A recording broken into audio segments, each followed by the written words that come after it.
To me, it's not even a debate. There are good climbers, there are great climbers, there's a few generational talents, and then there's Adam Ondra. For the past decade, he's been on a completely different level compared to everyone else, and in this video, I want to break down the 3 things that I think make Adam Ondra one of the greatest climbers of all time. Hey guys, welcome to my analysis of Adam Ondra's climbing. Specifically, I want to focus on 3 particular things that he does better than anyone else on the circuit that allow him to be so dominant. Now, before we start this video, I want to address the issue of Ondra being the best climber in the world. I had some people call me out on a previous video saying that he no longer had that title. If you want to talk about Jakob at the Olympics or Stefano's resume, that's fair, but I'll say it again. Until someone else puts up a 15D, or until we see a sport route that Ondra can't climb, he's still the best in the world for my money. So how does he do it? The first thing that's always impressed me about Adam is his insane power. Now, this might seem a little weird to some people. Ondra isn't really known for his power, and he often talks about himself as being a weaker climber. When you get down to it though, I really don't think this is true. The area where Ondra does tend to lack a bit is raw finger strength. Especially on pockets, he's not always super comfortable, and he's discussed his crimp strength not really increasing that much since he was a kid. There's more to climbing than just your fingers though. Where Ondra thrives is on big holds, especially slopers. This makes a lot of sense when you consider that his sport climbing playground, Flatlanger, is made up of entirely large holds with bad friction and a wicked overhang. When he was projecting Silence, Adam said that he trained almost exclusively large holds for about 6 weeks. This strength has stuck around, and despite what people tend to think, he has incredible one-move power. For an example of this, check out Men's 2 in Meiringen 2021. After getting to the zone, athletes had to do this horrible traverse over on these really bad volcano holds, and there just wasn't that much to grab onto.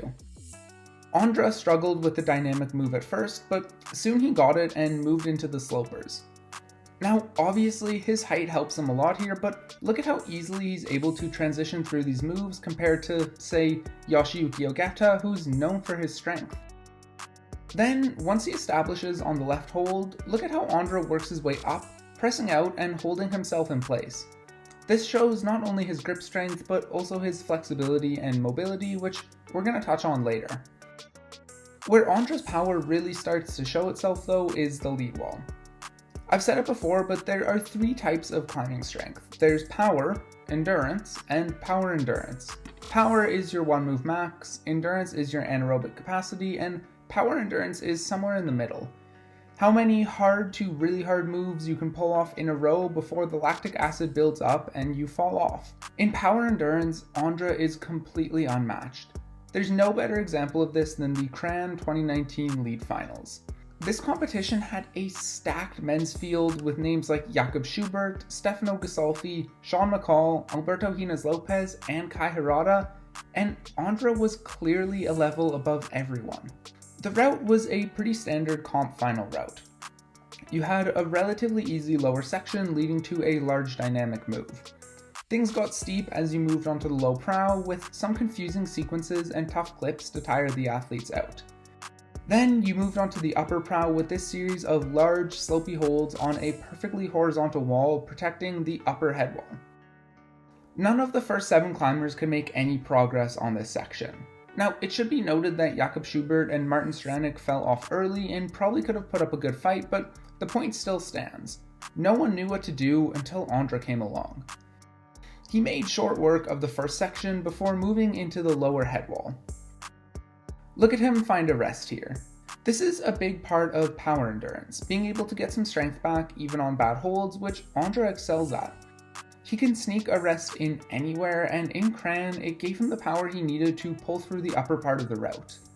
Look at the sheer strength on these moves, along with some really clever footwork to finish it off. The second thing that Adam is really good at is flexibility.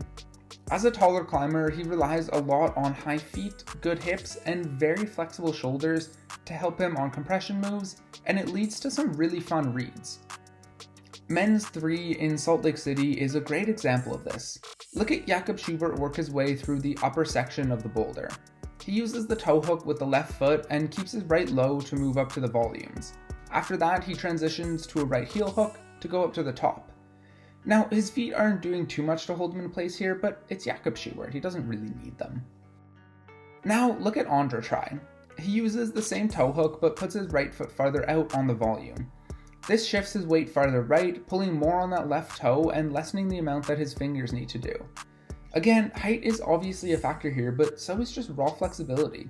Look at him span between the volumes to almost chimney his way up to the black one. Then he establishes himself in this position. This is the stance that Ondra uses a lot, and it's really useful. Watch him do the same thing here in the Hachioji lead final. After moving the right hand up, he brings his left foot high into that same squatting position with his knees out and his feet high to allow him to drop in with the left hand. This position is almost second nature for Ondra, but it requires really good hip and ankle flexibility and also just solid climbing technique to know when to use it. Adam likes to pull it out on long reaches and big moves. It helps him center his weight so he's not leaning too much or putting too much pressure on either hand. He'll even do it when he doesn't have footholds, like the opening sequence of the Briançon final. Even when he doesn't get both feet up, Ondra is a fan of high feet and low hips. Look at him on the upper head wall at Chamonix. He gets the left foot up, goes out to the hold, swaps for the right foot, and then drops low. Now, this position right here is one of the most common and one of the most important ones that you'll see Adam do. Look at how his butt is basically on his right heel and his left leg is extended far down. His body is glued to the wall. When you can find this position with your hips really tight in, your hands are bearing almost no weight, and it's great for getting tiny bits of rest on thin moves. Barely seconds later, he swings the left foot out and finds this position again, earning himself another chalk up and another clip. Again, it looks simple because he's the best climber in the world, but finding these positions on site in the heat of the moment is really hard, and it's one of the things Ondra does that helps separate him from the crowd. This brings me to my last point, and maybe the most valuable thing in Ondra's arsenal, his route reading ability. Now, I don't even mean his ability to find creative beta breaks or sneak his way through tough sequences. I just mean his ability to read a sequence exactly right and to move through that sequence quickly. For the best example of this, look at the lower third of the wall at the Briançon finals.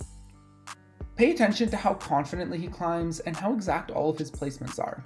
He touches each hold once, maybe twice, and then he's ready to go. I have a full analysis on how placements help Ondra save energy on lead routes, and you can check that out if you want, but his innate understanding of how to move through sequences in the most efficient way is completely next level. Because of how precise he is, he spends less time on each hold, which means he has more energy for the hard sequences. I think the reason behind this is splashboarding. In the vlogs he did with Magnus, Adam talks about how he views splashboarding as the most important training tool, both for building strength and also for learning to read routes. The act of picking a route in a sea of random holds and having to remember it in the moment on the lead wall builds up that ability to pick through moves quickly and confidently, and it's what allows Ondra to flow through the lower sections of lead walls so quickly, saving his energy for the upper cruxes. Obviously, there's a lot more to Adam's climbing, like his beta breaks and his underrated dynamism, but these are three things that I think help to separate him from the crowd.